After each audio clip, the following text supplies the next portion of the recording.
Shark attacks strike with no warning, turning peaceful swims and thrilling water sports into life-and-death battles. Victims describe sudden surges from the deep, jaws clamping down with bone-crushing force, and frantic moments where survival depends on sheer will. Some live to tell of scars and miracles, while others leave behind haunting evidence in bloodied surf. In this video, we'll uncover 6 gripping shark attacks, from unexpected coastal strikes to relentless open ocean ambushes. Each story reveals how quickly calm waters can turn perilous, offering lessons that every swimmer and diver should keep in mind. On June 7, 2025, the morning sun cast long shadows across the waters off Durban's coastline as South Africa prepared for what would become one of the most harrowing ocean kayak races in the country's sporting history. The annual event had drawn 43 competitors, each eager to tackle the demanding 12-kilometer course that hugged the KwaZulu-Natal shoreline. Durban's coastal waters had long been a playground for both humans and marine predators. The warm Agulhas current created an ideal hunting ground for great white sharks, particularly during winter months when sardine runs brought abundant prey close to shore. The city's beaches maintained shark nets and spotter aircraft, but the open ocean racing course lay beyond these protective measures. Thaddeus Valkenburg, a 34-year-old architect from Cape Town, had trained for months to compete in this race. His sleek carbon fiber kayak cut through the swells as he maintained position in the lead group. Behind him, fellow competitors Barnabas Mokoena from Johannesburg and Crispin Delacroix from Mauritius kept pace. The three men had formed an informal alliance during the pre-race briefing. The race had progressed smoothly for the first 8 kilometers with ideal morning conditions. The lead group of 7 kayakers had established a comfortable rhythm as they approached the halfway marker near Umhlanga Rocks. At approximately 10:15 in the morning, everything changed with terrifying swiftness. Thaddeus noticed an unusual disturbance in the water roughly 50 meters to his port side. The distinctive triangular dorsal fin that broke the surface measured nearly 2 meters in length, attached to what experts would later estimate as a 4.5-meter great white shark. The massive predator moved with purpose toward the cluster of kayakers. Before Thaddeus could react effectively, the shark had closed the distance with remarkable speed. The animal struck Barnabas first, launching itself partially out of the water in a devastating attack that sent both kayaker and vessel spinning through the air. The shark's powerful jaws clamped down on Barnabas's left thigh with crushing force, its razor-sharp teeth penetrating through his neoprene wetsuit and deep into the muscle tissue. The impact capsized his kayak immediately, plunging him into the churning water as blood began to cloud the surrounding area. The initial bite felt like being caught in a massive vice, with pressure so intense that he briefly lost consciousness. The great white began the characteristic head-shaking behavior that makes shark attacks so devastating. The violent thrashing tore additional flesh from his thigh while attracting the creature's attention to the other kayakers who were frantically attempting to escape. Crispin, who had been paddling approximately 10 meters from Barnabas, found himself directly in the shark's path as it released its first victim. The predator's momentum carried it forward with frightening acceleration. The second attack was even more violent, with the shark breaching completely before crashing down onto Crispin's vessel. The impact shattered the fiberglass kayak while the shark's jaws found purchase on Crispin's right forearm. Several rows of triangular teeth punctured his arm from wrist to elbow. The shark maintained its grip for less than 15 seconds before releasing him and turning toward the third target. Thaddeus had managed to put some distance between himself and the attack site, but the great white's predatory instincts were now fully engaged. The combination of blood in the water and panicked movement had triggered the animal's feeding response. The shark approached from below and behind. When it struck, the force lifted both Thaddeus and his kayak nearly 2 meters above the surface. The predator's jaws closed around his left calf and ankle, the bone-crushing pressure immediately fracturing his tibia in multiple places. Unlike the previous victims, Thaddeus managed to strike the shark's snout with his paddle, delivering several desperate blows that seemed to confuse the animal momentarily. The great white released its grip and circled back, its black eyes fixed on the struggling human. For several tense seconds, it appeared the shark might launch another attack, but instead, it gradually descended into deeper water. Marine behaviorists later theorized that the creature had likely been investigating rather than actively hunting. Race officials and nearby spectator boats immediately initiated emergency response protocols. The first rescue craft reached Barnabas within 3 minutes, hauling him from the water and beginning immediate first aid. His thigh wound was severe but had missed the femoral artery.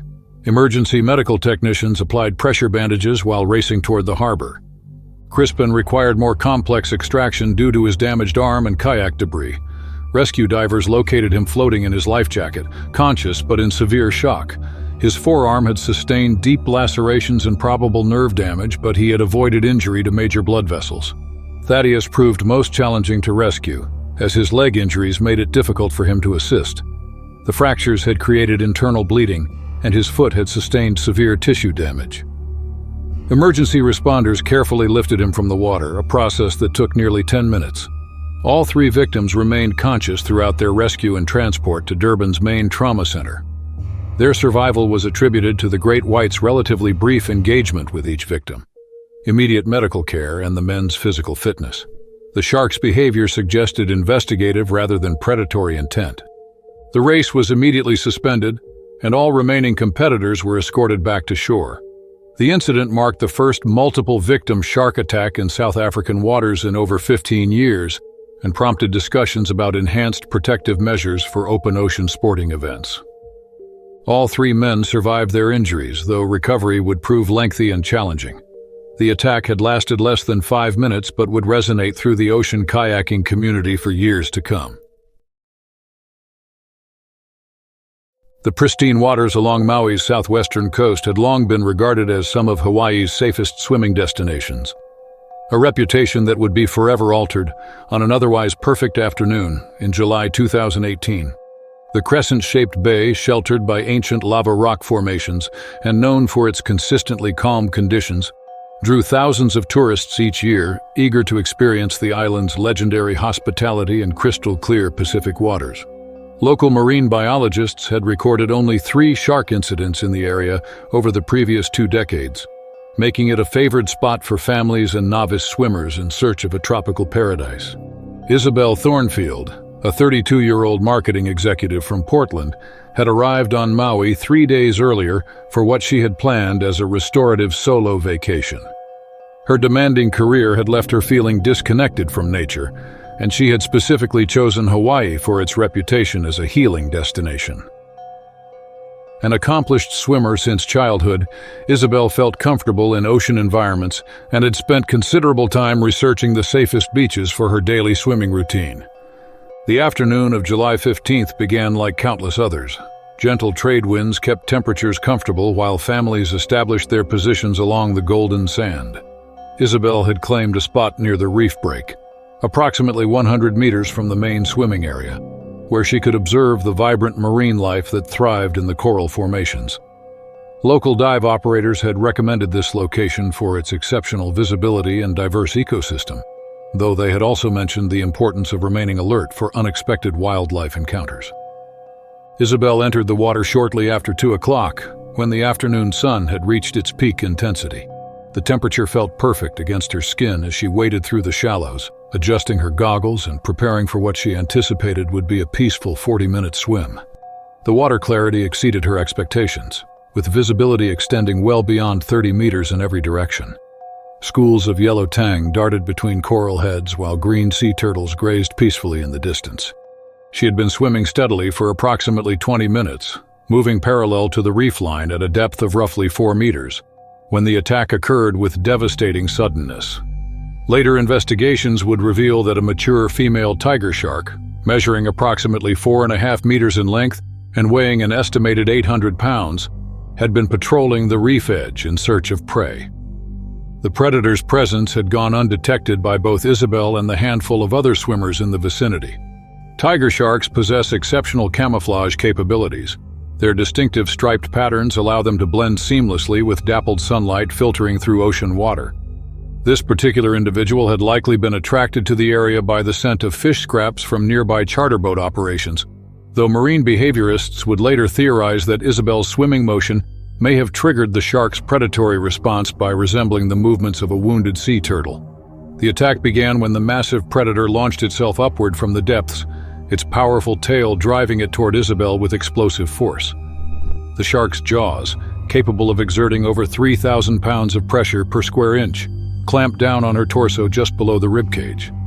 The initial impact drove all air from her lungs while rows of razor-sharp teeth penetrated through her swimsuit and deep into the soft tissue beneath. Isabel later described the sensation as being caught in a hydraulic press that was simultaneously cutting and crushing her body. The tiger shark's characteristic head-shaking behavior began immediately, causing additional tearing of muscle and connective tissue. Blood began clouding the surrounding water, creating a crimson halo that would soon alert nearby swimmers to the unfolding tragedy. In a desperate attempt to free herself, Isabel began striking the shark's head and snout with her fists, delivering blows that seemed to have minimal effect on the massive predator. The creature maintained its grip for what felt like an eternity but lasted approximately 15 seconds before releasing her and circling back for a second attack. This brief respite allowed Isabel to surface and scream for help, though her voice was weakened by shock and blood loss. The second attack targeted her right hip and upper thigh, the shark's jaws finding purchase on the largest muscle groups in her lower body. The pain was beyond description, as teeth designed for cutting through turtle shells and bones tore through human flesh with horrifying efficiency. Isabel's survival instincts triggered an adrenaline response that gave her the strength to continue fighting, though her options remained desperately limited in the open water environment. Lifeguards stationed at the main beach had heard her screams and immediately launched their rescue craft, but the distance to the reef break meant precious minutes would pass before help could arrive. Other swimmers in the area began swimming rapidly toward shore, some stopping to point and shout directions to the approaching rescuers. The tiger shark released its second grip and began circling its victim, its black eyes reflecting an ancient predatory intelligence as it evaluated whether to continue the attack. For reasons that marine biologists still debate, the massive predator suddenly abandoned its assault and disappeared into the deeper waters beyond the reef. Some experts theorized that the taste of sunscreen and synthetic materials had convinced the shark that Isabel was not suitable prey, while others suggested that the commotion and approaching rescue boats had triggered its natural wariness of human activity. The first lifeguard reached Isabel within 6 minutes of the initial attack, finding her floating in an expanding pool of blood, but still conscious and responsive. Her injuries were immediately apparent and severe, with deep lacerations across her torso and hip that had severed several major muscle groups.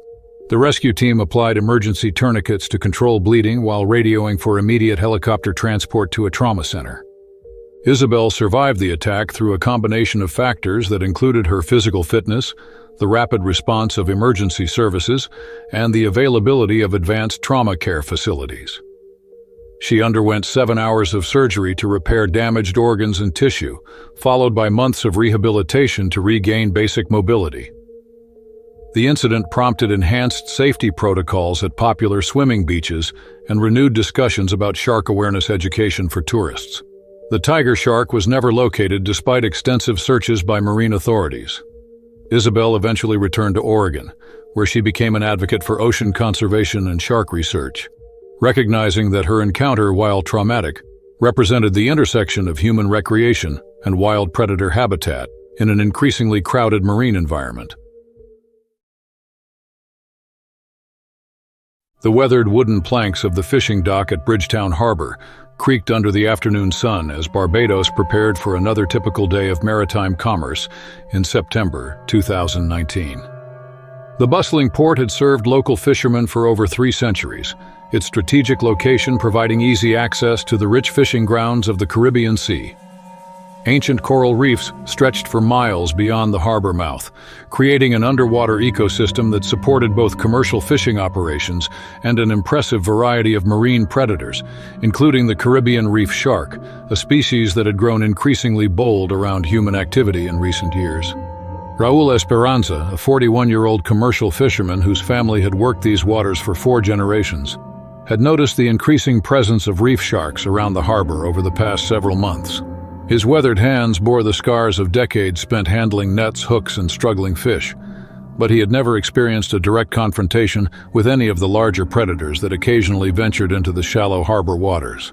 Local folklore included numerous stories of shark encounters, though most involved harmless nurse sharks or the occasional blacktip that wandered too close to shore. The morning had been productive for Raul and his crew aboard the Maria Consuela, a 30-foot fishing vessel that had belonged to his father before him. They had returned with a substantial catch of mahi-mahi, snappers, and flying fish, the kind of haul that would ensure good prices at the afternoon fish market. However, their large gill net had become hopelessly tangled during the retrieval process, requiring careful manual separation before it could be properly stored for the next expedition. Raoul had positioned himself at the edge of the dock, his legs dangling over the side as he worked methodically through the twisted nylon mesh. The net contained numerous small fish that had become trapped during the morning's fishing operation, and he had been tossing these back into the harbor water as he freed them from the webbing. This practice, while environmentally responsible, had inadvertently created a feeding opportunity that attracted several species of marine scavengers, including a particularly aggressive Caribbean reef shark. Caribbean reef sharks typically measure between 1 and 2 meters in length, making them formidable predators despite being smaller than their great white cousins. Their streamlined bodies and powerful jaws contain multiple rows of razor-sharp teeth, specifically designed for gripping and tearing flesh. These sharks had evolved to be opportunistic feeders, taking advantage of any available food source, and the activity around Bridgetown's fishing docks had trained them to associate human presence with potential meals. The attack occurred without warning at approximately 2:30 in the afternoon, when the harbor was bustling with activity from returning fishing boats and tourist excursion vessels. Raoul had been concentrating on a particularly stubborn section of netting when he noticed a dark shadow moving beneath the surface near his dangling feet. Before he could react, the Caribbean reef shark burst from the water with surprising speed, its jaws clamping down on his left forearm with crushing force. The initial bite penetrated through Raoul's rolled-up sleeve and deep into the muscle tissue beneath, the shark's teeth finding purchase on both sides of his arm.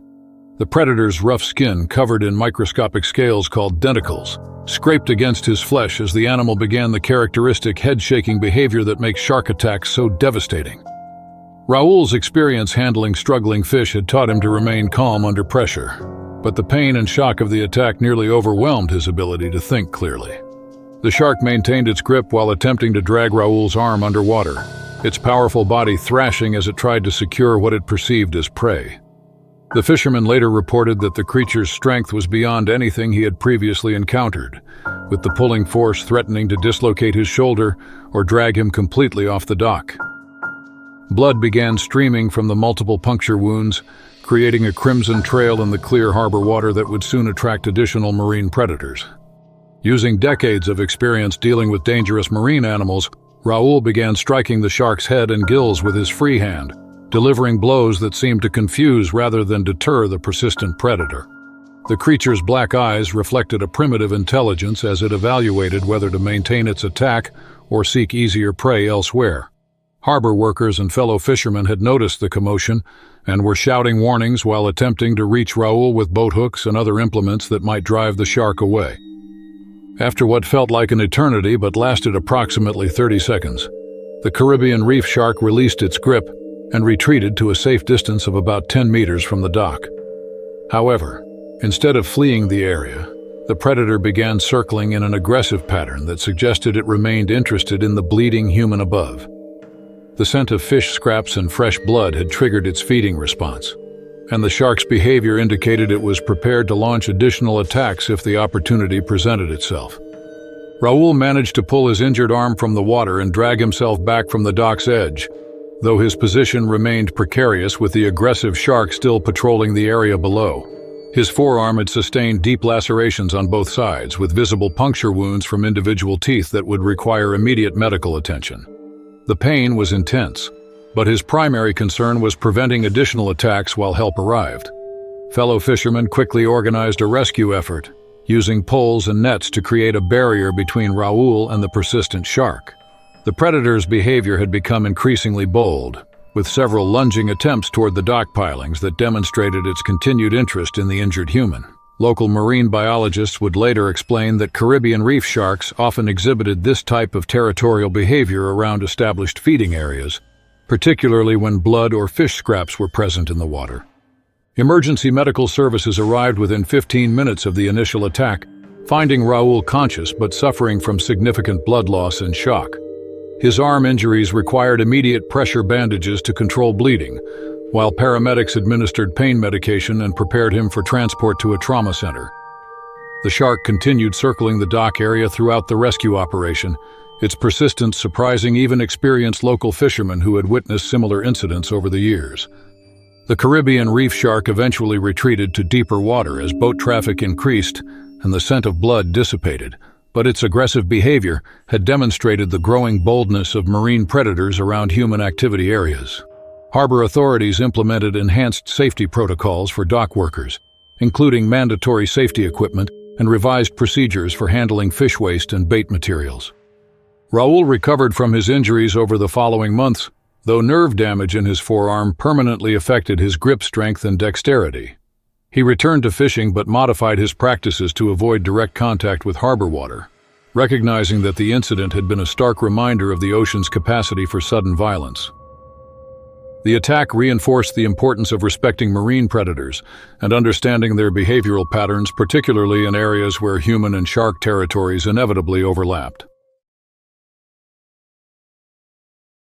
The golden sands of Piedade Beach stretched for kilometers along Brazil's northeastern coastline, where the Atlantic Ocean met the sprawling metropolitan area of Recife in what would become a tragic encounter on a sweltering afternoon in March 2015. The convergence of environmental factors had created perfect hunting conditions for bull sharks, transforming what should have been a tropical paradise into a predator's feeding ground. Julia Monteverde, a 21-year-old university student from São Paulo, had traveled to Recife with 3 friends to celebrate their semester break. Despite warnings from local residents about swimming conditions, the group had chosen Piedade Beach for its reputation as a gathering place for young tourists and its proximity to their beachfront hotel. The afternoon of March 18th began with perfect conditions for beach activities. Clear skies and moderate temperatures had drawn hundreds of visitors to the sand, while gentle waves provided ideal conditions for swimming. The atmosphere was festive and relaxed, with little indication of the tragedy that would unfold in the seemingly peaceful waters. Julia had spent most of the day socializing with her friends. As afternoon temperatures peaked, she decided to cool off in the ocean, despite gentle warnings from a local beach vendor who had noticed increasing fish activity near the shore. Her friends remained on the beach, distracted by a volleyball game. The young woman entered the water at approximately 3:45, wading confidently through the shallows until she reached waist-deep water, roughly 30 meters from shore. Other swimmers were visible both closer to shore and further out, creating a false sense of security that masked the deadly predator approaching from deeper water. Bull sharks possess several characteristics that make them particularly dangerous to humans. Their stocky, muscular bodies can exceed 3 meters in length and weigh over 200 kilograms, while their massive jaws contain multiple rows of triangular teeth designed for crushing and tearing. Unlike many shark species that prefer deeper waters, bull sharks actively hunt in shallow coastal areas where their aggressive nature often brings them into contact with unsuspecting swimmers. The attack began when a large female bull shark, estimated at nearly 3 meters in length, detected Julia's movement from approximately 50 meters away. The predator had likely been patrolling the area throughout the day, attracted by human activity and fish populations that thrived around the river mouth.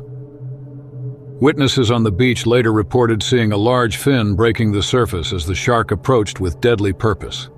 The predator struck from below and behind, launching itself partially out of the water in a devastating attack that caught Julia completely off guard. The bull shark's massive jaws clamped down on her upper thigh and groin area with crushing force, its teeth penetrating deep into muscle tissue and severing major blood vessels. The initial bite was followed by violent shaking behavior that makes shark attacks so catastrophic. The predator's powerful neck muscles generated tremendous torque as it attempted to tear away flesh, causing massive trauma to Julia's leg and pelvis. The femoral artery was completely severed, creating hemorrhaging that would prove impossible to control. Julia's screams alerted nearby swimmers and beachgoers to the unfolding tragedy. The bull shark maintained its grip for approximately 20 seconds before releasing its victim and retreating to deeper water, leaving behind a rapidly expanding cloud of blood that created a horrifying scene visible from shore. Lifeguards and nearby swimmers immediately initiated rescue procedures, though the severity of Julia's injuries was apparent before she could be brought to shore. Her leg had sustained catastrophic damage, with bone clearly visible through torn flesh and massive bleeding. Emergency medical technicians arrived within 8 minutes, but their options were severely limited by the extent of tissue damage and blood loss. The rescue team worked desperately to stabilize Julia's condition, applying multiple tourniquets and pressure bandages while establishing intravenous lines to combat shock. Despite their efforts, Julia's vital signs continued to deteriorate as her body struggled to cope with the massive trauma. Paramedics transported Julia to a nearby hospital within 25 minutes of the attack.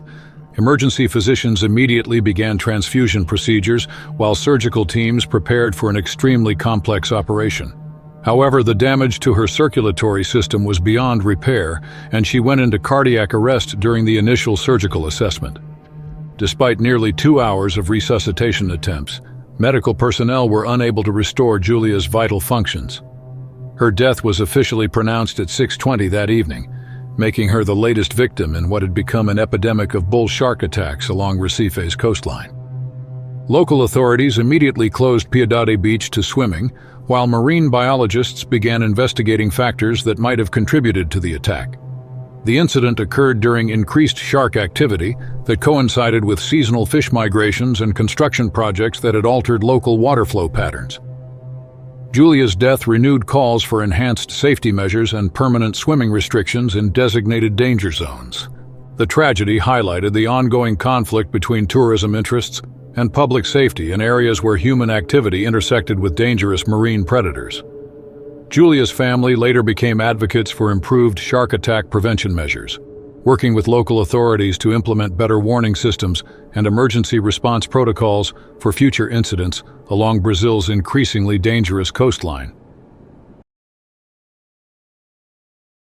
The pristine waters surrounding an unnamed coral atoll in the Marshall Islands sparkled like liquid diamonds under the Pacific sun, creating an underwater paradise that would be forever changed by a lightning-fast encounter in August 2017.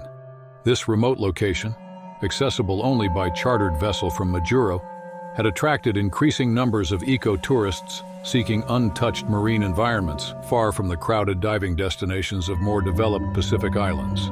The atoll's isolation had preserved its delicate ecosystem for centuries, but it had also meant that dangerous wildlife encounters occurred far from immediate medical assistance. The Marshall Islands represented one of the Pacific's last frontiers for authentic diving experiences. Scattered across nearly 2 million square kilometers of ocean, these low-lying coral formations hosted an incredible diversity of marine life, including several species of reef sharks that had learned to view humans as either harmless curiosities or potential threats.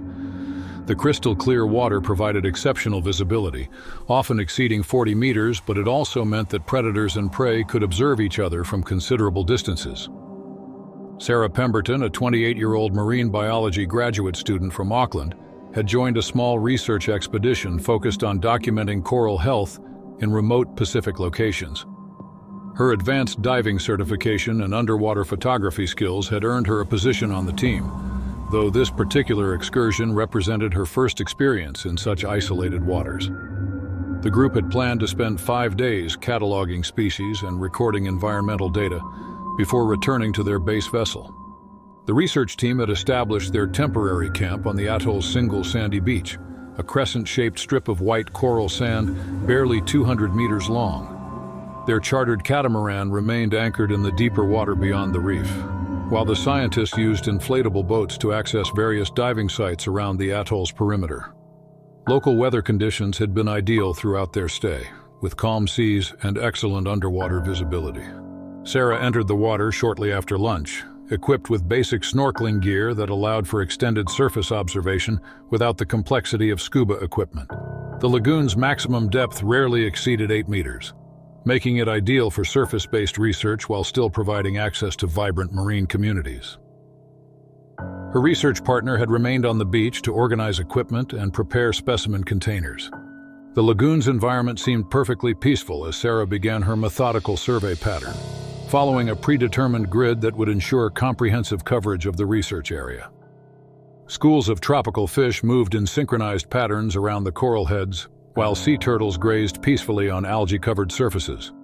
The water temperature felt ideal against her skin, and the gentle current provided just enough movement to keep her comfortable during extended observation periods. Blacktip sharks represented one of the smaller reef shark species, typically measuring between 1 and 2 meters in length, but their speed and agility made them formidable hunters in shallow water environments. These predators had evolved to specialize in ambush attacks, using their explosive acceleration to surprise prey before it could react. Their distinctive black-tipped fins served as camouflage in dappled sunlight, allowing them to approach undetected until the final moment of attack. Sarah had been photographing a particularly vibrant coral formation when she noticed unusual movement in her peripheral vision. What initially appeared to be a shadow quickly resolved into the unmistakable silhouette of a shark approaching at high speed. The blacktip had likely been patrolling the lagoon's edge when Sarah's movement triggered its predatory response, though marine biologists would later debate whether the attack represented territorial behavior or mistaken identity. The shark struck with devastating speed, launching itself upward from the deeper water near the coral drop-off. Its razor-sharp teeth found purchase on Sarah's left calf, penetrating through her wetsuit and deep into the muscle tissue beneath. The initial impact drove her underwater momentarily, creating a cloud of bubbles and blood that obscured her vision while the predator maintained its grip on her leg. Pain exploded through Sarah's nervous system as the shark's teeth, designed for gripping and cutting, tore through flesh and muscle fibers. The creature's powerful jaw muscles generated crushing pressure that threatened to break bones, while its streamlined body thrashed violently as it attempted to secure what it perceived as prey. Sarah's scientific training provided some emotional distance from the attack, but the physical reality of being caught in a predator's jaws overwhelmed her ability to think analytically. Her survival instincts triggered an immediate defensive response that proved crucial to her escape. Sarah began kicking frantically with her uninjured leg while simultaneously striking the shark's head and snout with her camera housing. The solid aluminum case made an effective weapon, delivering blows that seemed to confuse the predator rather than causing significant damage. Her movements became increasingly desperate as she felt the shark's grip tightening. The blacktip maintained its attack for approximately 15 seconds before suddenly releasing its grip and retreating to a safe distance. Marine behaviorists would later theorize that the combination of Sarah's violent resistance and the taste of neoprene wetsuit material had convinced the shark that she was not suitable prey. The predator circled once at a distance of roughly 10 meters before disappearing into the deeper water beyond the coral formation. Sarah surfaced immediately, gasping for air while blood streamed from her injured leg into the crystal-clear lagoon water. The pain was intense but manageable, suggesting that major arteries and bones had escaped serious damage.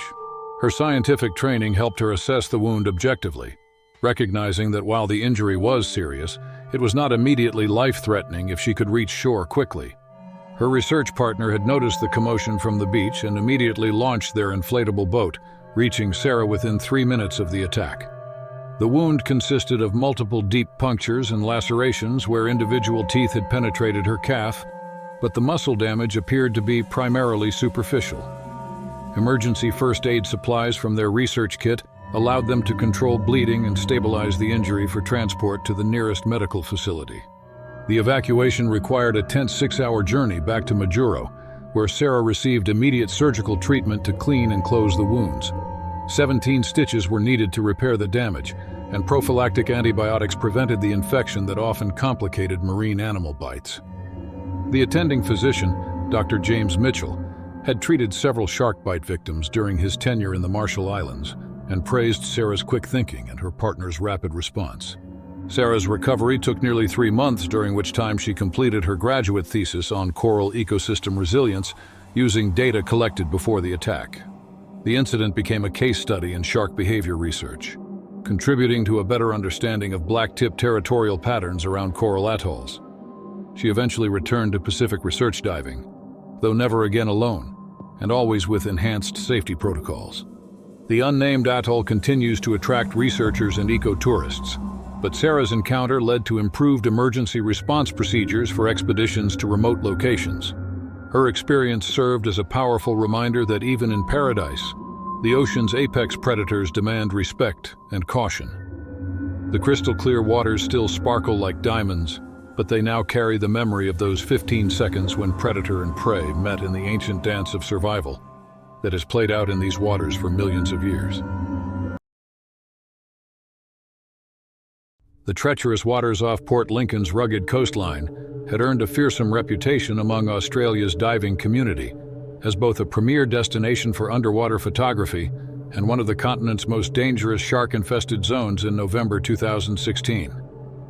This stretch of South Australia's coast, where the Great Australian Bight met the Southern Ocean, provided ideal hunting conditions for massive great white sharks that migrated through the area following seasonal seal populations.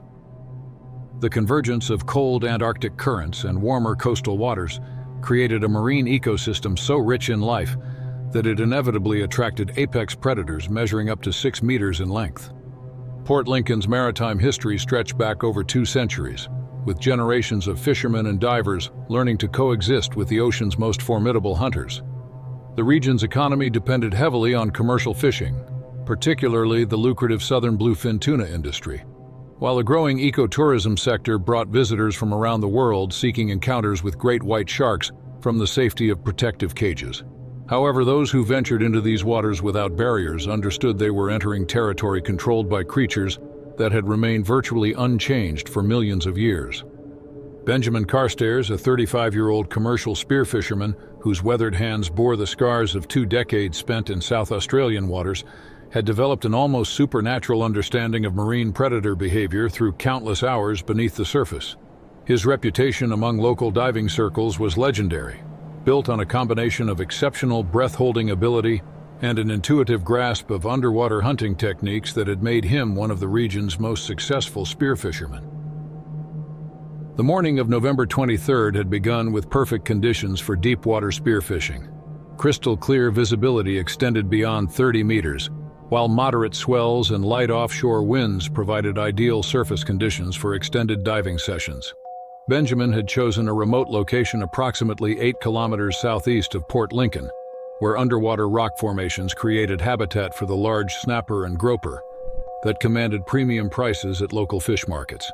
His diving partner, Marcus Whitmore, a fellow spearfisherman with nearly equal experience in these dangerous waters, had positioned their aluminum boat over a known fishing ground where depths exceeded 40 meters.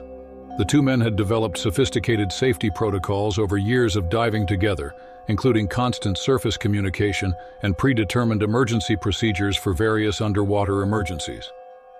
Benjamin had completed several successful dives throughout the morning, gradually working his way down a steep underwater cliff face where large pelagic fish congregated around cleaning stations. His catch included 2 substantial snapper and a small grouper, all secured to his weight belt using reinforced clips designed to prevent lost fish from creating scent trails that might attract unwanted attention. His final dive of the session began at approximately 11:45, when he descended rapidly toward a promising rock formation at 38 meters depth.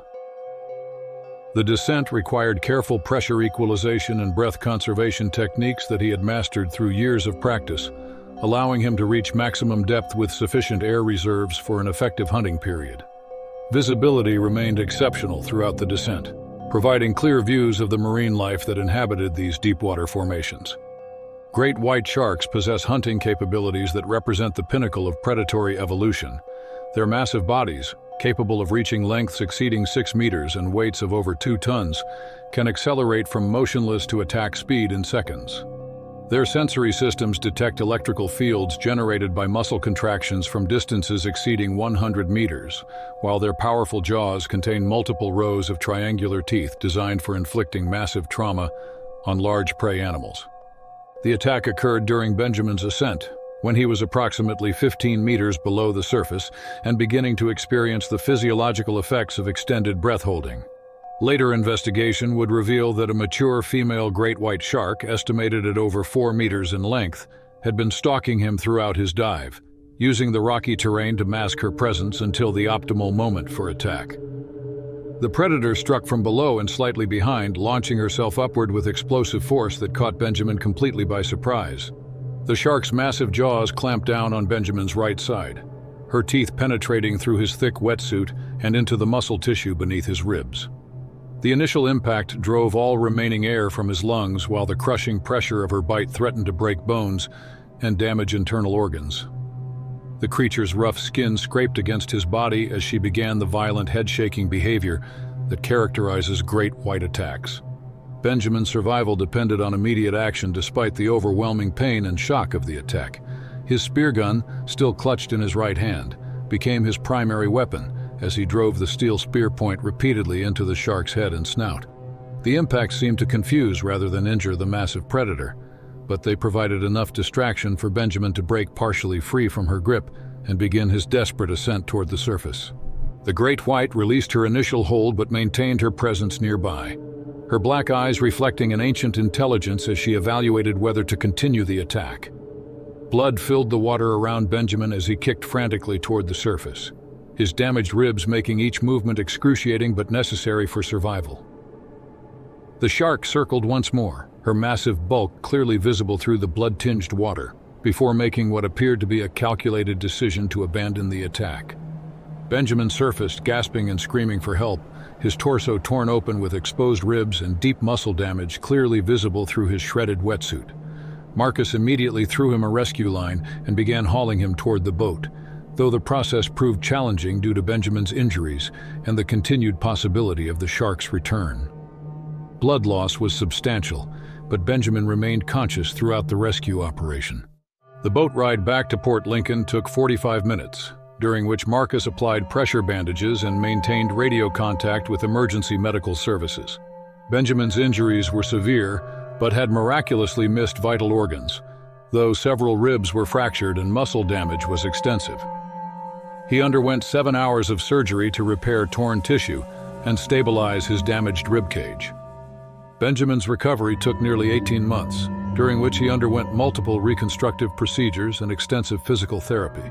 He never returned to deep-water spearfishing, but his survival story became legendary among local divers who understood how close he had come to becoming another casualty of the ocean's apex predator.